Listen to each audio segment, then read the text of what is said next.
सो last video में we talked about the banking regulation act और आज की इस वीडियो में हम बात करने वाले हैं reserve bank of India act के बारे में और इसके इंपॉर्टेंट सेक्शंस के बारे में। तो सबसे पहले जो सेक्शन हम कवर करने वाले हैं that is the section 2E, जिसमें हम स्केड्यूल्ड बैंक्स के बारे में पढ़ते हैं। तो स्केड्यूल्ड बैंक वो होता है जिसे second schedule of Reserve bank of India act में शामिल किया गया है। तो उन सभी बैंक्स को हम कह देते हैं स्केड्यूल्ड बैंक, राइट। तो जो स्केड्यूल्ड बैंक्स हैं वो शॉर्ट टर्म बोरोइंग कर सकते हैं रिजर्व बैंक ऑफ इंडिया से। They can participate in the clearing, वो मेंबर बन सकते हैं क्लियरिंग हाउसेस के, right. These are the benefits related to the scheduled banks and जो भी बैंक सेकंड शेड्यूल में शामिल होंगे उनको स्केड्यूल बैंक कहा जाता है। उसके बाद बात आती है related to the capital requirements for the schedule banks and that is ₹5 lakh. यानी कि paid up capital and reserves का एक कंबाइंड पोर्शन मिनिमम जो स्केड्यूल बैंक्स को मेंटेन करना है वो है ₹5 लाख का। एंड अगर हम schedule bank versus non schedule bank की बात करें तो जो बैंक लिस्टेड हैं सेकंड स्केड्यूल में उनको हम स्केड्यूल बैंक कहते हैं। आरबीआई की बोरिंग फैसिलिटीज में पार्टिसिपेट कर सकते हैं, क्लियरिंग हाउस के मेंबर बन सकते हैं एंड डेफिनेटली पब्लिक कॉन्फिडेंस ज्यादा रहता है। एंड अगर हम नॉन स्केड्यूल की बात करें तो सेकंड स्केड्यूल में शामिल नहीं है और आरबीआई की फैसिलिटीज लिमिटेड हैं और क्लियरिंग हाउस में भी लिमिटेड इनके रिस्ट्रिक्टेड ऑपरेशंस रहते हैं।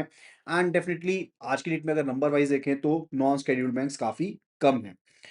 फर्दर आप हमारी एप्लीकेशन डाउनलोड कर सकते हैं अगर आपको कंप्लीट कोर्स चाहिए बैंक प्रमोशंस का और उसमें पीडीएफ भी अवेलेबल रहेंगे, राइट।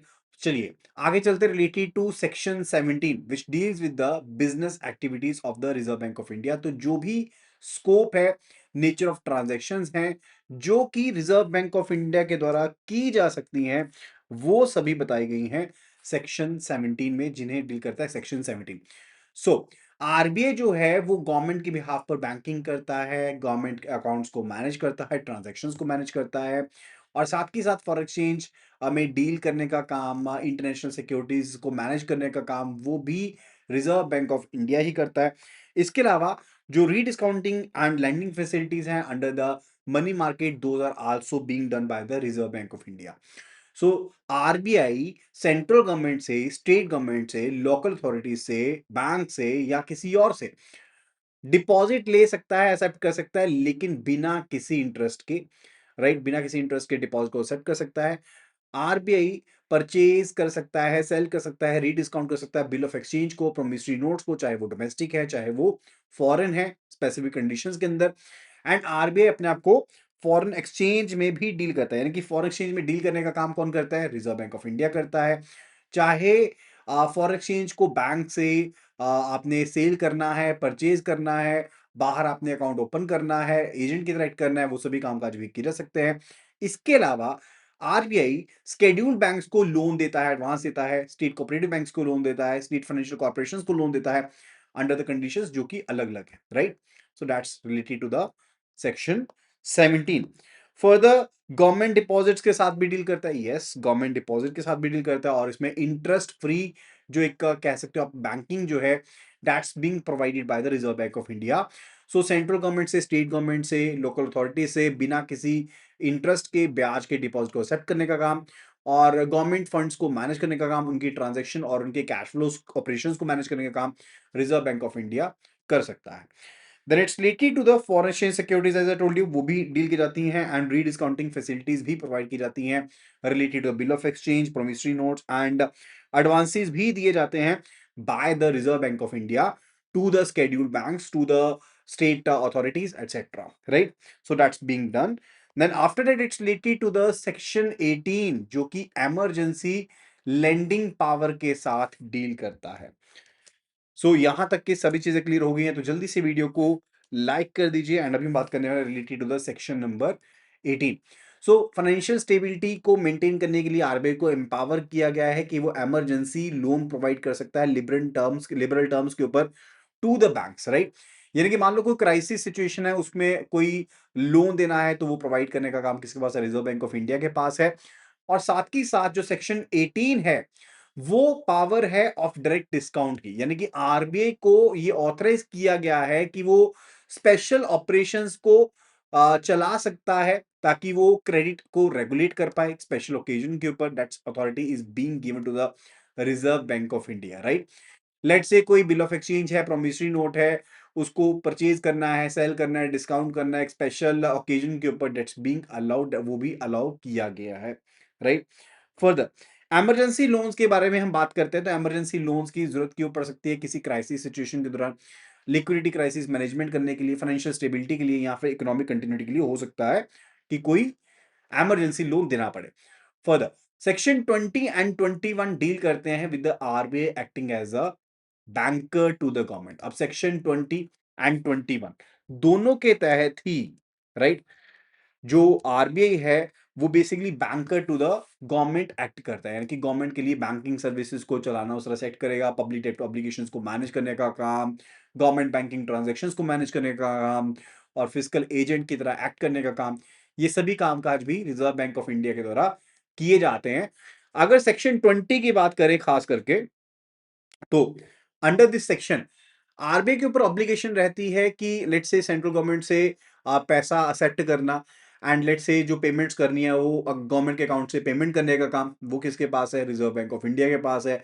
और साथ के साथ लेट्स से गवर्नमेंट के एक्सचेंज, रेमिटेंस या और जो बैंकिंग ऑपरेशंस हैं उनको चलाने का काम रिजर्व बैंक ऑफ इंडिया के द्वारा किया जा सकता है। In short we can say कि आरबीआई जो है वो गवर्नमेंट ऑफ इंडिया के लिए बैंकर की तरह काम करता है, चाहे जो फंड्स हैं, रेमिटेंसेज हैं, डेप्ट ऑपरेशंस हैं, उनको रिस्पॉन्सिबली मैनेज करने का काम किसका होता है, रिजर्व बैंक ऑफ इंडिया का ही रहता है।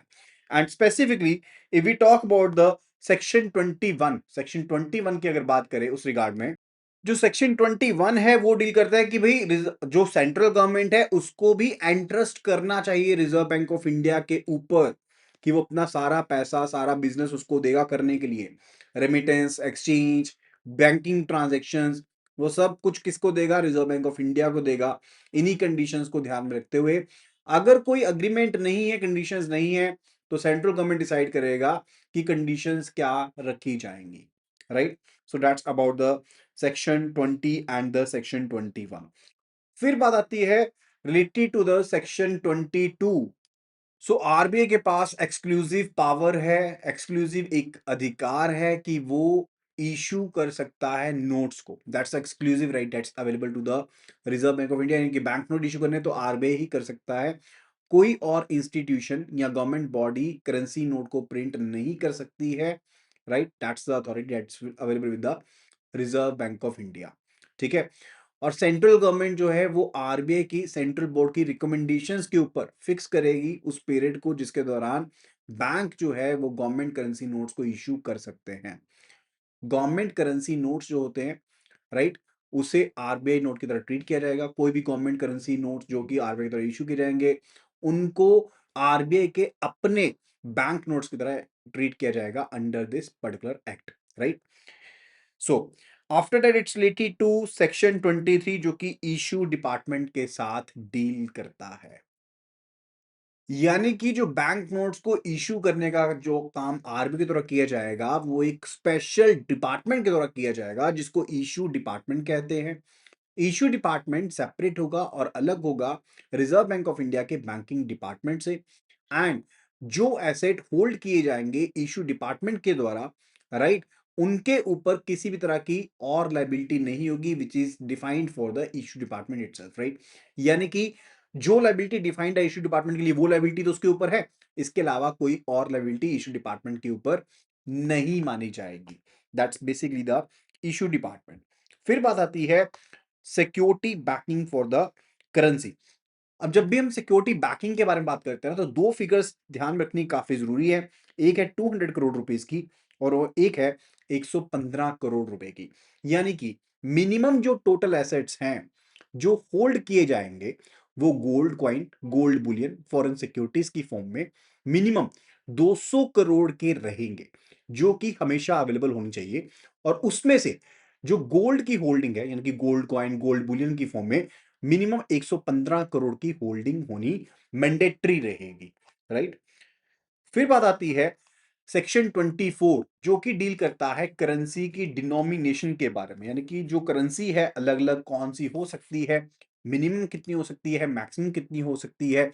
सो दैट इज बेसिकली कि करेंसी का जो अमाउंट है वो 2 रुपए से लेकर के 10,000 तक का हो सकता है। एंड आरबीआई को ऑथराइज किया गया है कि ₹2 से लेकर के ₹10,000 तक की करेंसी जो है वो reserve bank of India issue कर सकता है। ₹2, 5, 10, 20, 50, 100, 200, 500, 1000, 5000, 10,000 कौन इशू करेगा? Reserve bank of India issue कर सकता है। As a central government basically recommend कर सकती है कि कौन सी करेंसी इशू करनी है, उसके बेस पर आरबीआई जो है वो इशू करेगा। इसके अलावा यहां पर पावर है सो एज टू डिसकंटिन्यू, या फिर लेट से कोई कुछ एक डिनोमिनेशन है उसको नॉन इशू करना है, उसकी पावर है। तो सेक्शन जो सबसेक्शन 2 है, सेक्शन 24 से रिलेटेड सबसेक्शन 2 है, वो अलाउ करता है कि सेंट्रल गवर्नमेंट अगर उसे सेंट्रल बोर्ड रिकमेंड करता है तो वो डायरेक्ट कर सकती है कि किसी करेंसी को नॉन इशू कर दिया जाए या डिसकंटिन्यू कर दिया जाए, ये चीज की जा सकती है। राइट।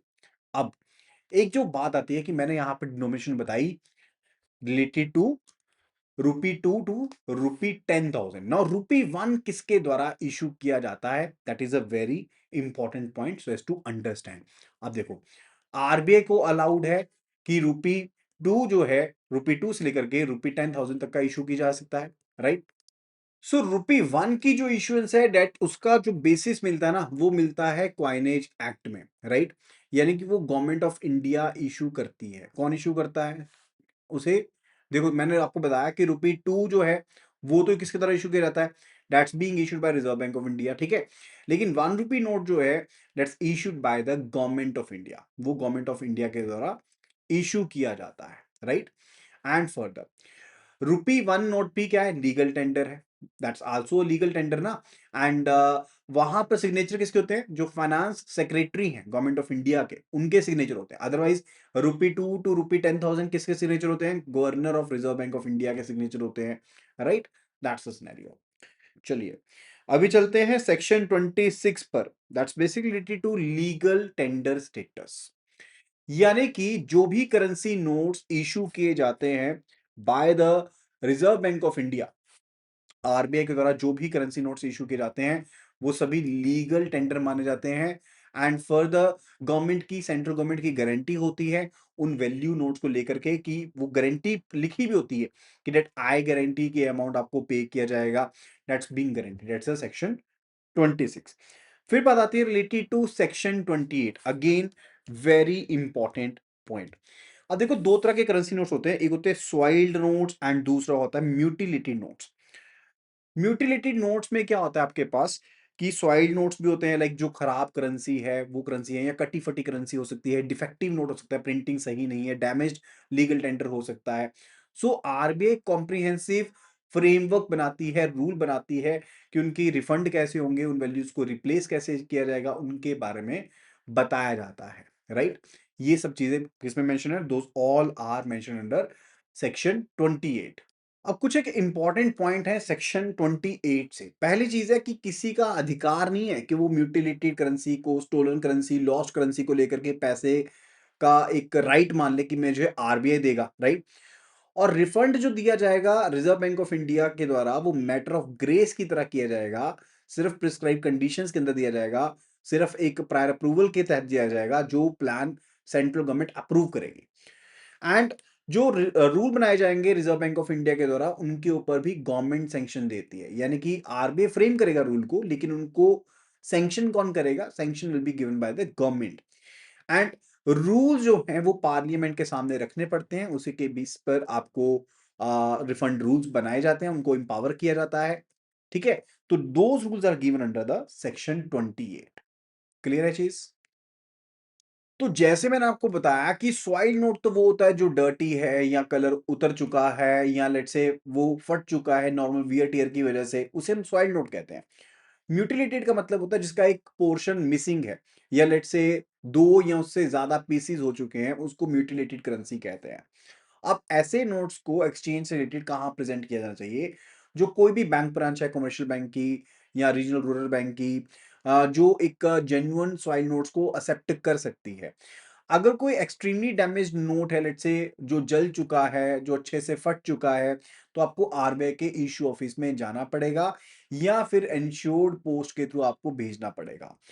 अगर हम बात करें रिलेटेड टू सॉइल नोट्स के एक्सचेंज के बारे में, लाइक अगर आप 20 नोट्स देते हो जिनकी मैक्सिमम वर्थ 5,000 रुपए एक दिन के बीच में आप जमा करवा सकते हो, तो बैंक्स उन्हें over the counter free of cost exchange कर सकते हैं। लेकिन अगर आप 20 से ज्यादा नोट देते हो या टोटल वैल्यू 5,000 से ज्यादा है, तो बैंक उन्हें एक्सेप्ट कर सकते हैं एंड उनका क्रेडिट आपको बाद में दे सकते हैं। That's basically allowed. एंड अगर हम म्यूटिलेटेड या इम्परफेक्ट नोट्स के बात करें, यानी कि ऐसा करेंसी जो फटी हुई है दो से ज्यादा हिस्सों में या दो हिस्सों में, तो अगर तो 5 पीसेस तक हैं म्यूटिलेटेड नोट के केस में, तो नॉन करेंसी जो चेस्ट ब्रांचेस हैं वो एडजुडिकेट कर सकती हैं, यानी कि एक्सेप्ट कर सकती हैं और ओवर द काउंटर पेमेंट कर सकती हैं। लेकिन अगर आपके पास जो नोट्स हैं वो ज्यादा कटे फटे हैं, तो आपको इशू डिपार्टमेंट के पास वो नोट भेजना पड़ेगा। एंड अगर वो एजुडिकेट नहीं कर पा रहे हैं, तो उनको एक लिंक्ड करेंसी चेस्ट के पास आपको भेजना पड़ेगा, जहां पर आपको पेमेंट जो है मैक्सिमम 30 डेज के अंदर मिल जानी चाहिए। एंड अगर वहां पर भी वैल्यू वाइज, यानी कि नंबर जो है वो 20 से ज्यादा है नोट्स का, या लेट से टोटल वैल्यू जो आप लेके गए करेंसी नोट्स की वो 5,000 से ज्यादा है, तो आपको कहा जाएगा कि भाई आप नियरेस्ट करेंसी चेस्ट ब्रांच पर जाइएगा, या फिर इंश्योर्ड पोस्ट के थ्रू आप इवैल्यूएशन के लिए भेजिएगा इशू डिपार्टमेंट को, वो बताएंगे और आपको उसके बाद 30 दिन के अंदर अंदर जो आपकी पेमेंट है वो आपको की जाएगी, बताया जाएगा। ठीक है, तो ये क्राइटेरिया रहता है। एंड नोट्स के जो इसेंशियल फीचर्स हैं वो प्रेजेंट होने जरूरी हैं, यानी कि इशूइंग अथॉरिटी का name, guarantee close, signature, watermark, Ashoka pillar, ठीक है, या लेट से जो पोर्ट्रेट है वो सब चीजें मेंशन होनी जरूरी है। अगर ये मिसिंग है तो हो सकता है कि आपको पूरी वैल्यू ना मिले, राइट। अगर कोई भी नोट है जहां पर कोई स्लोगन लिखा है, पॉलिटिकल मैसेज लिखा है, या उसको डेलिबरेटली कट किया गया, टेम्पर किया गया, उनको रिजेक्ट भी किया जा सकता है। एंड जो कोई भी स्वाइल्ड म्यूटिलेटेड लेजिटिमेट नोट्स होंगे उनको फ्री ऑफ कॉस्ट बदला जाएगा, फ्री ऑफ कॉस्ट उनको एक्सचेंज किया जाएगा, right. That's about the section. Then it's related to section 29, that's the exemption from the stamp duty. तो जो कोई भी बैंक नोट्स आरबीआई के द्वारा इशू किए जाते हैं उनके ऊपर किसी भी तरह की स्टैंप ड्यूटी नहीं लगती है, उनको स्टैंप ड्यूटी से एग्जेम्पशन है।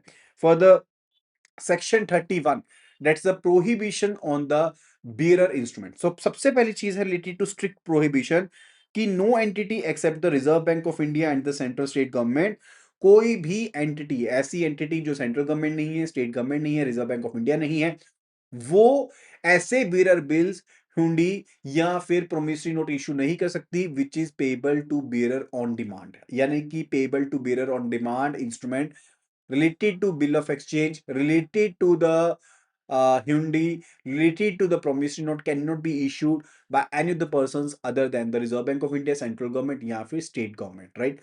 So reason यही है कि unauthorized money circulation ना बढ़ जाए and monopoly जो है वो Reserve Bank of India की बनी रहे। That's the thing that's basically required. Further, आप अनऑथराइज सर्कुलेशन को रोकना चाहते हो, इसी के लिए ये सेक्शन 31 जो है वो इन प्लेस है। Then further it's related to कि अगर आप सेक्शन 31 को नहीं मानते हो तो आपके ऊपर फाइन भी पड़ सकता है और आपको जेल भी हो सकती है, या दोनों ही चीजें हो सकती हैं। फिर बात आती है assets of the issue department, section 33 के अंदर कवर्ड है। ऑलरेडी मैंने आपको बताया था 200 करोड़ के मिनिमम एसेट होने चाहिए और 115 करोड़ के गोल्ड एसेट होने जरूरी हैं। गोल्ड कॉइन बुलियन की फॉर्म में, फॉरेन सिक्योरिटीज की फॉर्म में, rupee coins and government of India securities की फॉर्म में। ये जो आपके लेट से कंपोजिशन है एसेट्स की वो हो सकती है। मिनिमम वैल्यू ऑलरेडी बता दी थी 200 करोड़ इन टोटल, और 115 करोड़ के जो गोल्ड होल्डिंग्स हैं वो होनी चाहिए, जितनी ज्यादा है उतनी बेटर रहती हैं। अब एसेट बैकिंग का बेनिफिट क्या है? लोगों का विश्वास बढ़ता है, करेंसी की स्टेबिलिटी बनती है और एक इंटरनेशनल क्रेडिबिलिटी भी बनती है। Then it's related to section 42 subsection 1, very much important section. इसमें डिफाइन किया गया है सीआरआर को, यानी कि कैश रिजर्व रेशो को। सो सीआरआर होता है कैश रिजर्व रेशो, यानी कि सेक्शन 42 जो है वो कहता है कि बैंक्स का जो भी एनडीटीएल है, नेट डिमांड टाइम लायबिलिटी है, उसका एक फिक्स्ड परसेंटेज बैंक्स को मेंटेन करना पड़ेगा कैश की फॉर्म में। और किसके पास मेंटेन करना पड़ेगा? With the reserve bank of India it is to be maintain, and उसी को हम क्या कहते हैं? वी से इट टू बी सीआरआर, यानी कि कैश रिजर्व रेशियो कहते हैं, राइट। अब ये होता क्या है कि आपको फोर्टनाइट बेसिस के ऊपर सीआरआर को मेंटेन करना पड़ता है, लेकिन डेली एवरेज बैलेंस आपको मेंटेन करना होता है, यानी कि फोर्टनाइट बेसिस पर जो भी आपका एनडीटीएल है, नेट डिमांड टाइम लायबिलिटी है, उसके हिसाब से आप सीआरआर को कैलकुलेट करेंगे।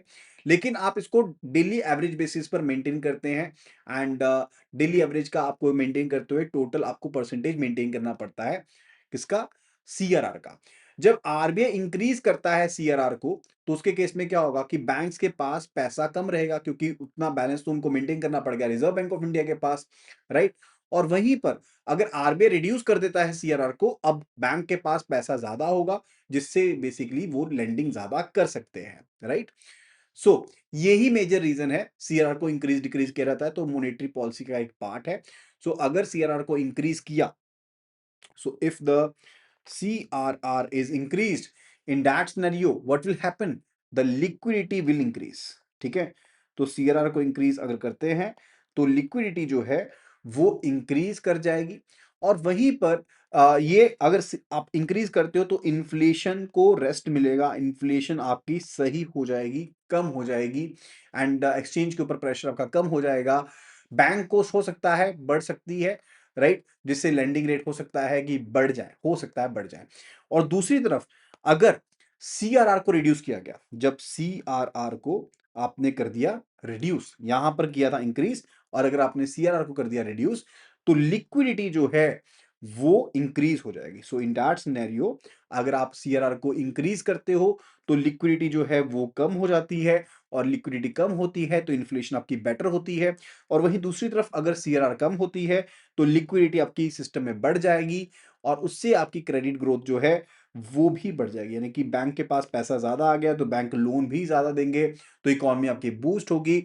लेकिन अगर आप एक्सेसिवली करते हो तो इन्फ्लेशन भी बढ़ना स्टार्ट हो जाती है, राइट। अब सीआरआर के ऊपर रिजर्व बैंक ऑफ इंडिया कोई भी इंटरेस्ट पे नहीं करता है, इसको लिक्विडिटी कंट्रोल करने के लिए इस्तेमाल किया जाता है। सो सीआरआर का फुल फॉर्म है कैश रिजर्व रेशियो। आप एनडीटीएल यानी कि नेट डिमांड टाइम लायबिलिटी के एक परसेंटेज की तरह इसको मेंटेन करते हो, एंड सीआरआर को मेंटेन करना पड़ता है रिजर्व बैंक ऑफ इंडिया के पास, और कोई इंटरेस्ट आपको नहीं मिलेगा, एंड रेट सेट किया जाएगा आरबीआई के द्वारा। रिजर्व बैंक ऑफ इंडिया जो है वो सीआरआर को सेट करता है, राइट। यहां तक के सब पॉइंट क्लियर हो गए। फर्दर इट्स रिलेटेड टू कि क्या क्या चेंजेस थे। सबसे पहले देखिए 2006 से पहले आपके पास फ्लोर लिमिट थी, सीलिंग लिमिट थी, लेकिन बाद में अमेंडमेंट कर दी गई, स्ट्रक्चरल लिमिट्स को हटा दिया गया, आरबीआई के पास पूरी फ्लेक्सिबिलिटी आ गई। एंड फिर 2007 ऑनवर्ड कोई भी इंटरेस्ट पे नहीं किया जाता सीआरआर के बैलेंसेस के ऊपर, पहले पे किया जाता था लेकिन अब पे नहीं किया जाता। और फोर्टनाइटली बेसिस पर सीआरआर बैलेंसेस को मेंटेन करना पड़ता है।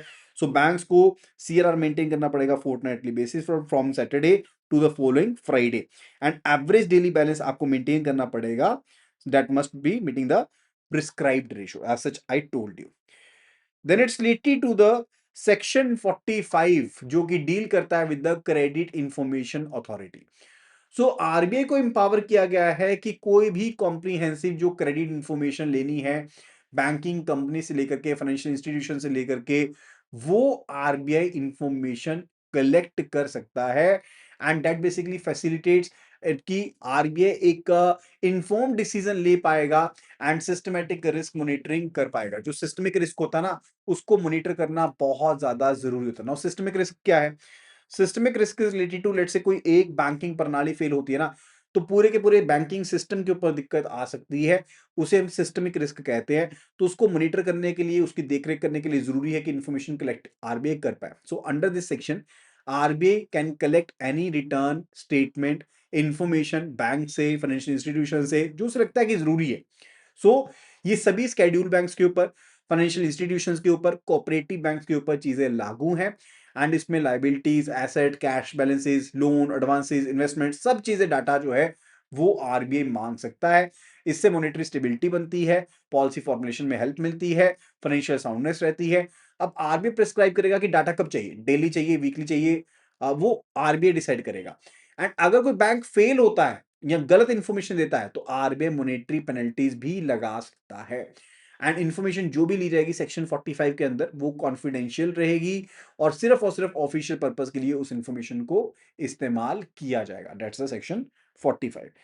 Then for the credit limit reporting criteria का रहेगा, जहां पर सिक्योर्ड क्रेडिट लिमिट है और अमाउंट 10 लाख या उससे ज्यादा है, हाफ ईयरली रिटर्न रिक्वायर्ड रहेगी। जहां पर अनसिक्योर्ड क्रेडिट है और 5 लाख या उससे ज्यादा का अमाउंट है, वहां पर हाफ ईयरली रिटर्न रिक्वायर्ड रहेगी।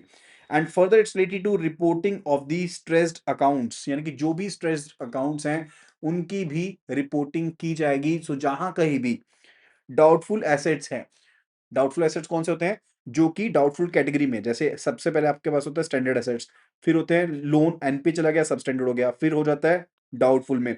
तो अगर डाउटफुल से रिलेटेड है और क्रेडिट फैसिलिटी का अमाउंट 1 करोड़ या उससे ज्यादा है तो उसके केस में रिपोर्टिंग करनी पड़ेगी हर एक 6 महीने में। अगर लॉस अकाउंट है, 1 करोड़ या उससे ज्यादा का बैलेंस है तो रिपोर्टिंग करनी पड़ेगी।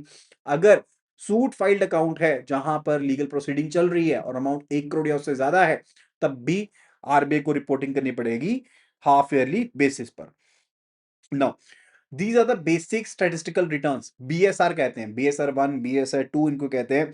सो जो कोई भी लोन्स एडवांसेस हैं जहां पर अमाउंट 2 लाख से ज्यादा है, जहां पर पूरी की पूरी बोरो की डिटेल, पर्पस क्या था, सेक्टर क्लासिफिकेशन, सब डिटेल दी जाएंगी बीएसआर 1 के तहत।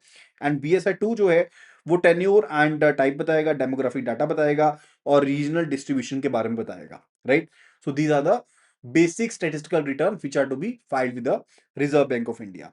Then it's related to the section 45H to 45T, that's related to the NBFC regulations।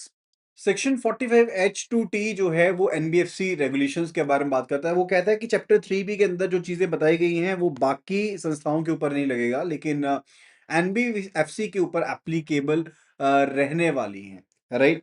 Related की एक रजिस्ट्रेशन रहेगी मैंडेटरी की एनबीएफसी के पास। एनबीएफसी जो है वो आरबीआई के पास अपने आप को रजिस्टर करवाएंगे। एंड पोटेंशियल नॉर्म्स रहेंगे related to capital adequacy and asset classification norms रहेंगे। एंड कंप्लायंस जो रहेगी that will be there, that must be ongoing basis, and supervision भी ऑनगोइंग बेसिस के ऊपर रहने वाली है। देखो NBFCs are something different, non banking financial companies होती हैं, उनकी जो गाइडलाइंस होती हैं वो भी अलग होती हैं। लाइक अगर मैं इवन कैपिटल एडिक्वेसी के बारे में बात करूं या फिर if we talk about the asset classification, तो उनके जो नॉर्म्स हैं, राइट, चाहे कैपिटल एडुकेसी के नॉर्म्स हैं, चाहे आपके एसेट क्लासिफिकेशन के नॉर्म्स हैं, for NBFC purposes these are all different, ये टोटली डिफरेंट होते हैं। एंड उनकी गाइडलाइंस जो है वो इन्हीं सेक्शंस के तहत बताई जाती हैं कि क्या क्या गाइडलाइंस रहने वाली हैं। लाइक अगर हम बात करें तो एनबीएफसी की क्लासिफिकेशन होती है स्केल के द्वारा, स्केल बेस्ड रेगुलेशन एसबीआर होती है, उसका फ्रेमवर्क एसबीआर फ्रेमवर्क है। Like base layer NBFC, middle layer NBFC, top layer NBFC, upper layer NBFC, right.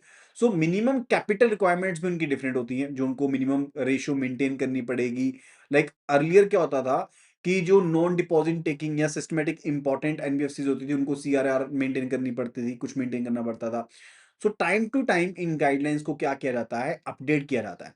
इसी तरह से if we talk about the asset classification norms, तो वो भी नॉर्म्स डिफरेंट है। एनबीएफसी को अपने क्रेडिट एक्सपोजर्स, लोन एडवांसेस क्या दिए थे, हायर परचेज लीज अग्रीमेंट क्या थे, राइट, उनको आपको बताना पड़ेगा, उनको आपको कैटेगराइज करना पड़ेगा कि कितने स्टैंडर्ड एसेट है, कितने सब स्टैंडर्ड एसेट है, डाउटफुल एसेट है, जैसे नॉर्मल बैंक के केस में होता है। अब एनबीएफसी के लिए एसेट एनपीए बन जाएगा अगर प्रिंसिपल या इंटरेस्ट 90 डेज या उससे ज्यादा। लेकिन अब क्या है, एक ग्लाइड पाथ दिया गया था 2026 तक जो पूरा होना था, कि उस ग्लाइड पाथ के हिसाब से आपको 90 डेज क्राइटेरिया के ऊपर ही आना पड़ेगा, right. So those all guidelines are related to the section 45H to 45T। For the section 48 that's related to income tax exemption मिल जाती है रिजर्व बैंक ऑफ इंडिया को, यानी कि आरबीआई, ठीक है। तो जो भी यहां पर अर्निंग करता है उसके ऊपर पूरी की पूरी एग्जामिशन है, कोई भी टैक्स नहीं लगेगा। एंड आरबीआई का जो यूनिक स्टेटस है कि नेशनल का ये सेंट्रल बैंकिंग इंस्टीट्यूशन है, उसकी वजह से इसको ये रियायत दी गई है। Then further it's related to the section 49 that's for the bank rate declaration. अब आरबीआई जो है वो बैंक रेट को पब्लिसाइज करता है। तो सबसे पहले तो हम बैंक रेट को समझते हैं कि बैंक रेट होता क्या है। देखो बैंक रेट वो रेट है जिसके ऊपर आरबीआई जो है वो रीडिस्काउंट करता है बिल ऑफ एक्सचेंज को या कमर्शियल पेपर को, जो भी इस एक्ट के अंदर अवेलेबल है, राइट। सो एक पॉलिसी इंटरेस्ट रेट है जो इन्फ्लुएंस करता है लॉन्ग टर्म क्रेडिट को, एंड एक बेंचमार्क की तरह यूज होता है। And reserve bank of India के द्वारा ये सेक्शन 49 के तहत इसे पब्लिश किया जाता है, मैंडेट किया जाता है, राइट। सो अगर हम इसे कंपेयर करें लेट्स से रेपो रेट से, तो बैंक रेट जो है इसके केस में आपको कोलेटरल नहीं चाहिए, लॉन्गर टर्म के लिए होता है एंड जब आप डिस्काउंटिंग करते हो बिल्स की, नोट्स की तब ये एप्लीकेबल होता है। वहीं पर रेपो रेट की बात करें तो वो शॉर्ट टर्म बोरोइंग के लिए इस्तेमाल किया जाता है against the government securities, right? So that is the scenario. So after that, it's the pillar of the Indian financial system. Now, what are the different pillars of the Indian financial system?